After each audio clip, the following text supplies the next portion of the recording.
오늘 설교 제목은 내 마음 닿는 곳, 내 정성 미치는 무엇입니다. 반갑습니다. 반갑습니다. 예, 대학교당 막내 교무 소대용 교무입니다. 이게 교직원법회는 한 학기에 한두 번 이렇게 우리 교도님들을 만나게 되는데요. 지난 학기까지만 해도 부서별로 나눠서 참석을 하시다 보니까 왠지 횡한 느낌에서 제가 이렇게 말씀을 드렸었는데, 제가 처음으로 이 학교에 와가지고 가득 찬 공간에서 설교를 할 수 있어서 참 감회가 새롭고 기쁜 마음입니다. 현재 1차 수시 접수도 한창이고 또 5주차에 접어든 학사 일정으로 인해서 여러모로 일이 많으실 텐데요. 더욱이 코로나로부터 점차 이 정상화, 일상이 회복되어 가면서 더욱 분주하고 챙기실 게 많으시죠? 예. 저희 교당에서도 이제 더욱 다양해진 우리 학생들의 니즈와 성향에 맞춰서 만남과 활동을 재개해야 되고, 또 기존에 온라인 시스템을 갖춰놨는데 또 오프라인으로 이렇게 하다 보니까 더욱 챙길 게 많고 준비할 게 많은 것 같습니다. 아무쪼록 이렇게 중요한 시기에 모두가 몸과 마음 건강하게 목적하는 바를 이루어 가실 수 있기를 늘 기도하고 있습니다. 오늘은 제가 참 좋아하는 본문을 가지고 말씀을 드리고자 합니다. 제가 우리 학교에 있으면서 우리 소중한 학생들에게 이것만은 꼭 알고 사회에 나갔으면 하는 그런 메시지가 담긴 본문입니다. 오늘 봉독한 대종경 수행품 11장 말씀인데요. 회보에도 잘 나와 있죠. 이 본문의 배경은 대종사님 당대니까 지금으로부터 한 80년, 90년 전인 것 같아요. 우리 대종사님과 그 제자들이 낮에는 열심히 일하고 밤에는 여기 총부에 모여가지고 자유롭게 공부담을 나누고 있었나 봅니다. 그러다가 공부인과 비공부인, 다시 말해서 마음 공부 잘하는 사람하고 마음 공부 안 하는 사람하고 나중에 어떤 차이점이 생기는가에 대해 토론을 나누고 있었나 봐요. 먼저 전음광 선진께서 말씀하십니다. 이 전음광 선진은 법호가 해산이시고요. 또 우리 학교 초대 학장님이신 정경진 학장님의 아버님이시기도 합니다.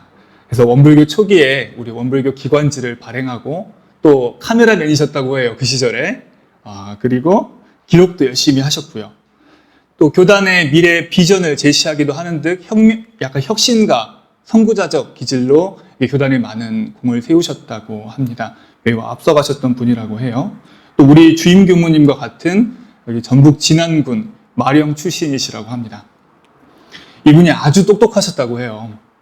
제가 볼 때는 이 본문에서 굉장히 멋진 말씀을 하신 것 같아요. 공부하지 않는 사람들도 때때로는 사막 공부, 즉 우리 마음 공부를 알게 모르게 활용은 한다.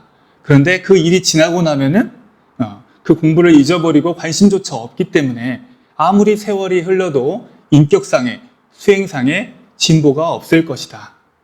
반면에 우리 공부인들은 일이 있을 때나 없을 때나 마음이 동할 때나 정할 때나 늘 마음 공부를 이렇게 품고 있기 때문에 꾸준히만 하면 점차로 큰 인격을 이룰 것이다. 부처의 인격을 이룰 것이다. 이렇게 말씀을 하셨죠. 이게 바로 공부인과 비공부인의 차이점이라는 것입니다. 전은광 선진께서는 우리 대종사님 교법, 우리 교리에 대해서 확신과 자부심이 있으셨던 것 같아요. 이제 대종사님이 이걸 들으시고 말씀을 하십니다. 그래, 은광이의 말이 뜻이 있구나. 우리 대종사님 절대 부정을 하지 않으세요. 그래서 내가 더 자상하게 알려주려니까 좀 들어봐라. 이렇게 말씀을 하시죠. 세 사람이 가만히 앉아 있는데 한 사람은 기계 연구를 하고 있고 한 사람은 좌선, 즉 명상을 하고 있고요. 또 다른 한 사람은 멍을 때리고 있다.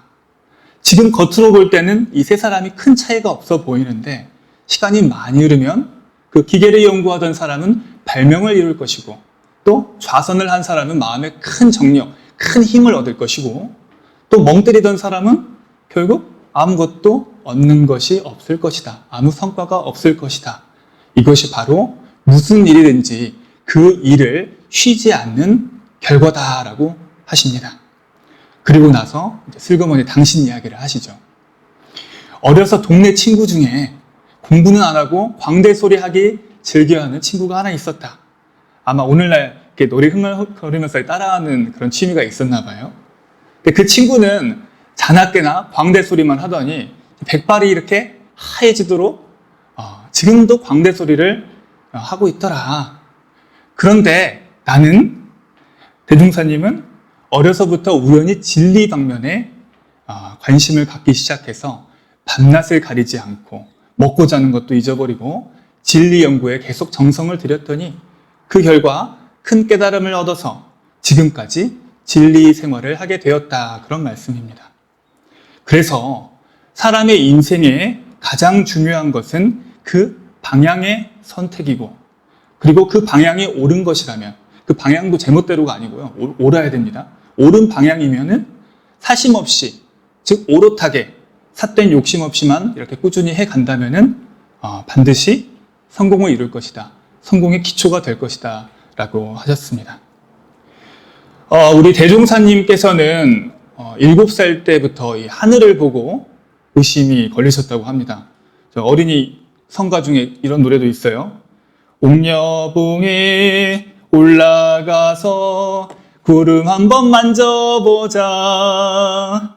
저 하늘은 어찌하여 높고 도파랄까. 네, 대종사님은 하늘을 보면서 왜 저렇게 파랗지? 구름은 도대체 어디에서 오는 것이지? 또 어머니와 아버지는 도대체 어떻게 사랑을 하게 되어서 어떻게 부부가 되어서 함께 사는 것일까? 이런 의문이 들었다고 하십니다. 근데 사실 우리 어렸을 때랑 별로 다르지 않으세요. 우리도 어렸을 때 한 번쯤 이런 생각들 다 해보셨잖아요. 그죠? 예. 그런데 대종사님과 우리들의 결정적인 차이점이 한 가지 있습니다. 그냥 우리는 궁금했고 호기심이 났을 때 이렇게 뭐 하다가 말아버리는데, 대종사님은 대단하신 게 7살 때 그 품었던 의심을 풀기 위해서 무려 20년 동안을 하루도 빠짐없이 노력을 하셨던 것입니다. 7살 때는 그렇게 의심이 들었고, 9살 때부터는 그 호랑이가 나오는 그 산밭제 마당바위라는 곳에서, 높은 산인데요. 그래서 5년 동안을 산신령을 만나게 해달라고 기도를 하셨대요. 산신령이 답을 해줄까 싶어가지고요. 그리고 15살 때 결혼을 해가지고도 가정은 살피지 않고 6년 동안 전국 팔도를 스승을 찾아 헤맸습니다. 그리고 그것도 안 되니까 집에 돌아와서 먹는 것도 잊어버리고 자는 것도 잊어버리고 아주 폐인이 돼가지고 깊은 명상에 잠기셨다고 해요. 주위 사람들도 대종사님이 기골이 장대하시고 원래 멋있었거든요. 근데 이제 완전 폐인이 다 돼버리니까 그냥 허우대 멀쩡한 놈이 이제 배려버렸다. 그렇게 했다고 해요. 그런데 끝까지 포기하지 않은 대종사님은 마침내 20년의 구도 끝에 그 정성의 결실이 뭘로 이어졌죠? 대각, 큰 깨달음으로 이어졌습니다.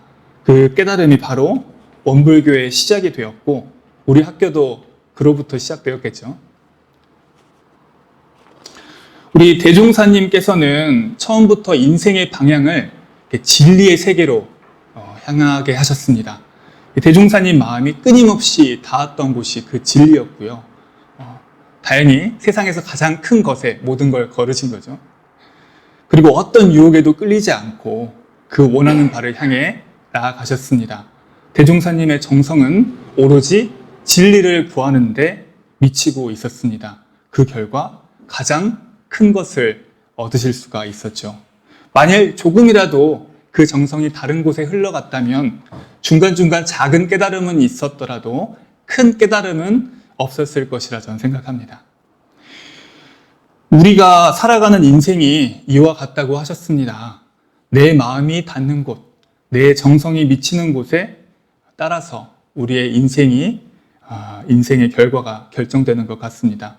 다시 정리하면, 첫째, 인생의 방향을 옳게, 바르게 정하는 것이 매우 중요하고, 방향이 옳지 않으면 별로 얻을 것이 없고 허망한 인생이 된다. 둘째, 인생의 방향을 올바르게 잡았더라도 그 정성이 꾸준하지 못하면 결국 원하는 것을 얻지 못할 것이다. 바로 이 두 가지가 성공의 비결이다. 우리 교도님들은 지금 어느 곳에 마음이 닦고 계십니까? 또 어느 곳에 정성이 미치고 계십니까? 저는 이 본문, 오늘의 본문을 우리 학생들에게 꼭 알려주려고 합니다. 우리 학생들이 정말 바른 길로 성공해서 한 사람 한 사람이 정말 행복했으면 하는 바람이 있기 때문입니다. 제가 이번 학기 간호학과 1학년 인성과 자아성장 수업을 하고 있습니다. 예, 이거 전공 수업이더라고요. 예. 수업 중에 이런 질문을 제가 했어요. 우리 학우님들은 인생에서 행복의 조건이 무엇입니까? 여러분 인생은 무엇이 있어야 정말 행복하세요? 이렇게 질문을 하고 있는 대로 다 적어보라고 했어요. 많이 나온 탑3가 있습니다. 혹시 뭐가 있을까요? 탑3. 돈, 또? 예? 예. 맞습니다. 첫째는 돈이에요. 돈. 거의 한 명도 빠짐없이 돈, 경제적 여유가 있었습니다. 그 다음이 뭐 가족, 뭐 건강, 예. 또 좋은 사람 만나는 거. 또 이것도 있더라고요. 내 마음대로 하고 싶은 거 다 하고 살고 싶다. 뭐가 필요하겠어요? 돈이 필요하겠죠? 네. 물론 이제 간혹 한두 명 별종도 있습니다. 뭐 마음의 평온, 뭐 자유로움, 뭐 통찰력 한두 명씩 있어요. 예. 그래서 저는 이제 학생들에게 말을 합니다. 돈, 가족, 건강 물론 굉장히 중요하다. 왜? 내 영혼이 살아가는 터전이고 환경이고 조건이니까요. 그런데 그것을 모두 얻고 싶다면 먼저 내 마음에 지혜와 힘이 생겨야 한다. 아무리 환경과 조건이 좋다고 하더라도 내 마음에 힘이 없으면 돈의 노예가 되고 가족이 도리어 족쇄가 되고 내 몸의 욕구에 한없이 끌려다니게 된다. 돈 벌고 싶으면 마음 공부해라. 소중한 가족 지키려면 마음 공부해라. 앞으로 마음 공부해야 세상 사람들이 여러분을 우대해 줄 것이다 라고 말을 합니다. 가끔 이렇게 수업을 하다 보면 걱정도 돼요. 이 돈 자체가 나쁜 것은 아닌데 우리 젊은이들이 돈을 인생의 종착지로 삼아버린 건 아닌지, 또 경제적 여유가 있어야만 행복할 수 있다라는, 돈이 곧 행복이라는 결론을 내려버린 것은 아닌지, 이 지나간 우리 어른들이 또 이 팍팍한 세상이 그렇게 강요하고 있는 것은 아닌지 모르겠습니다. 대종사님께서도 100년 전에 이미 예언하셨습니다. 앞으로 물질이 개벽될 것이다. 발전이 아니고 개벽된다고 하셨어요. 그런데 돈이 다가 아니다. 물질이 다가 아니다. 물질에 끌려다니면 오직 고통뿐이다 라고 간곡히 말씀하셨습니다. 근데 지금 세상은 더 빠르게 그것을 향해 달려가고 있는 것처럼 보입니다. 인생의 목표와 방향을 이런 물질이 아닌 좀 더 큰 곳에 둔다면 알아서 돈이든 명예든 좋은 사람이든 나를 찾아올 것인데 말입니다. 제가 지난주에 학생들에게 과제를 하나 내줬습니다. 그 제목이 나의 일주일 스캐닝입니다. 뭔지 아시겠어요? 네. 나의 일주일 일상을 그대로 종이에 스캔한다는 거예요. 하루에 24시간을 30분 단위로 쪼갰습니다. 그래서 48칸을 만들어서 빈칸을. 그래가지고 잠자고 일어나서 밥 먹고 학교 수업 듣고 일하고 쉬고 스마트폰 보고 뭐 운동하고 이런 걸 한번 일거수일투족을 일주일 동안 딱 적어봐라. 꼼꼼하게만 한번 일주일 적어보자. 그리고 하루 중 가치 있게 보낸 시간과 쓸데없이 허비해버린 시간이 몇 시간인지 한번 체크를 해보자. 그렇게 해서 나오는 데이터가 여러분 인생이다 라고 이렇게 과제를 내드렸습니다. 그래서 이 데이터를 보면 평소에 내가 어디에 시간을 쓰고 있는지, 어디에 에너지를 쓰고 있는지 알 수가 있습니다.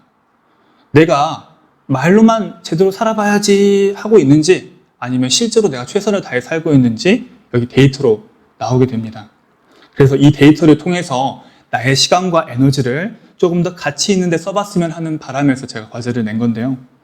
이게 제가 실제로 해봤던 공부라서 낼 수 있었습니다. 제가 영산선악대학교에 이제 학부 과정을 다닐 때 예비교무님들은 다 일기를 써야 돼요. 매일매일.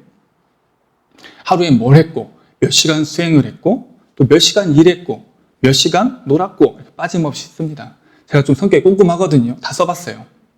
몇 달을 해보니까 제가 하루 24시간 중에 꼭 2시간씩은 쓸데없는 그런 정신이 이렇게 다른 데 가 있는 거죠. 몸은 이렇게 뭐 하고 있다 하더라도 2시간씩은 좀 이게 허비하는 시간이 있더라고요.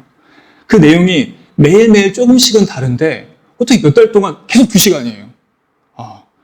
네. 참 신기하더라고요.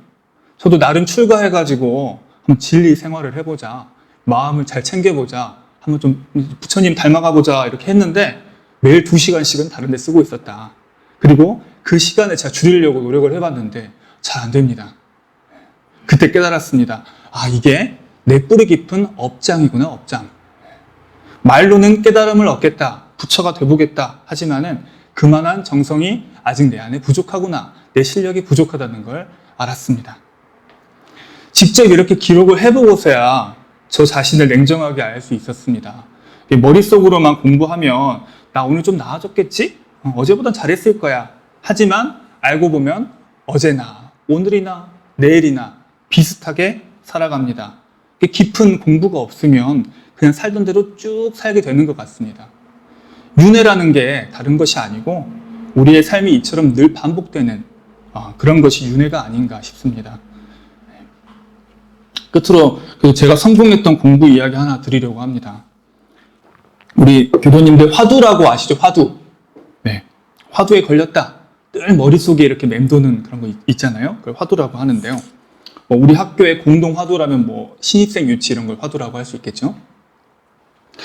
불교에서는 깨달음을 얻기 위한 수단으로 이 화두가 굉장히 많습니다.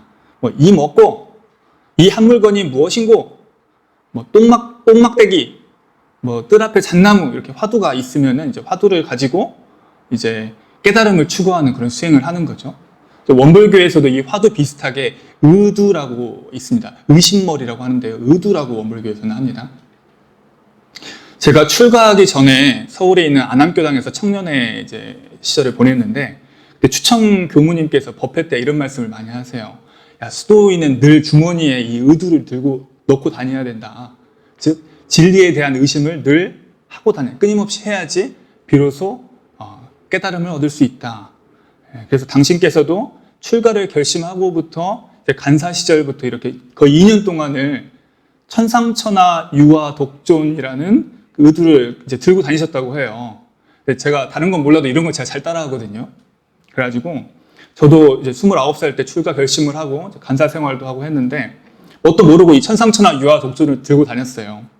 그래서 내가 이 의두로 내가 반드시 내가 깨쳐본다. 내가 진리의 맛을 느껴보겠다. 천상천하 유화 독존 이 뜻이요. 천상천하 온 우주에 오직 내가 홀로 존귀하다. 홀로 존귀한 내가 있다. 그런 뜻인데요. 근데 무슨 뜻인지 아시겠어요? 네. 이게 해석은 쉬워요. 문장 자체는 매우 간단하고 쉬운데 이것을 아는 것과 깨닫는 것은 정말 천지 차이거든요. 저는 간사 근무 1년 동안 매일 이 의두를 떠올렸고요. 또 학교에 편입해서 거의 1년 반 동안을 매일 아침 좌선 시간 끝나고 의두 연말 시간에 이것을 떠올렸고 뿐만 아니고 평소에도 이게 자연을 바라본다거나 무슨 일이 있거나 하면은 다 이 천상천하 유화 독존에 대조를 해보고 메모도 하고 그랬습니다. 오죽했으면 제가 미국에 어학연수를 갔는데 그때 미국 서부에 요세미티 국립공원이라고 있어요. 엄청 멋있거든요. 그거 보면서도 천상천하 유화 독존이 뭔가 이렇게 생각했던 기억이 나요. 그렇게 2년 반을 들고 다녔는데 제가 그러다가 어느 무더웠던 8월에 어느 아침에 대종사님 탄생가 앞을 이렇게 산책을 하다가 우연히 이놈의 의두가 탁 깨져버리더라고요. 그래가지고 그동안 풀리지 않았던 여러 법문들도 이 의두가 깨지면서 쑥 풀리는 그런 체험을 했습니다. 그 말이 그 말이었구나.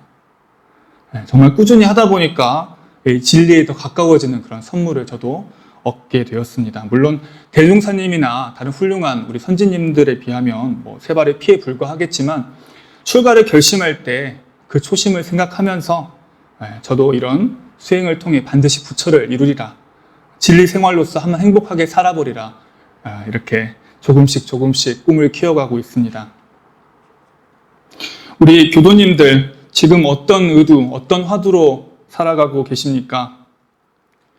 아마도 지금 내 마음이 닿는 곳이 어디인지, 내 정성이 미치는 곳이 어디인지 잘 살펴서 좀 더 큰 길로 또벅또벅 쉬지 않고 나아간다면 우리의 인생길도 조금씩 더 행복해지지 않을까 싶습니다. 우리 학교 구성원들 모두가 늘 몸과 마음 건강하고 또 옳고 정의로운 방향으로 진급해 가시기를, 지금의 정성과 노력이 반드시 큰 결실로 이어지기를 기도하면서 오늘 설교를 마치겠습니다. 함께 두 손 모으시고 설명기도 올리겠습니다. 은혜로운 법신불 사은이시여, 공부하기도 활동하기도 좋은 청명한 가을날입니다. 오늘 법회에 모인 저희들은 대종사님 법문을 받들어 각자의 마음 창고를 더욱 키우고 더 오롯한 진리 생활로 나아가고자 하나이다. 대종사께서는 나의 가르치는 법은 오직 작은 것을 크게 할 뿐이며 공부하는 사람도 작은 곳에 들이던 그 노력을 다시 큰 곳으로 돌리게 하는 것이라 하셨나이다. 저희들 지금 이 순간 내 마음이 어느 곳에 닿고 있는지, 내 정성이 어느 곳에 비치고 있는지를 잘 살피고 자각하여 스스로 끊임없이 성장해 가고 진급해 나가며 주변 인연들에게도 항상 은혜와 기쁨을 나눌 줄 아는 참된 공부인들 되게 하여 주시옵소서. 일심으로 비옵나이다.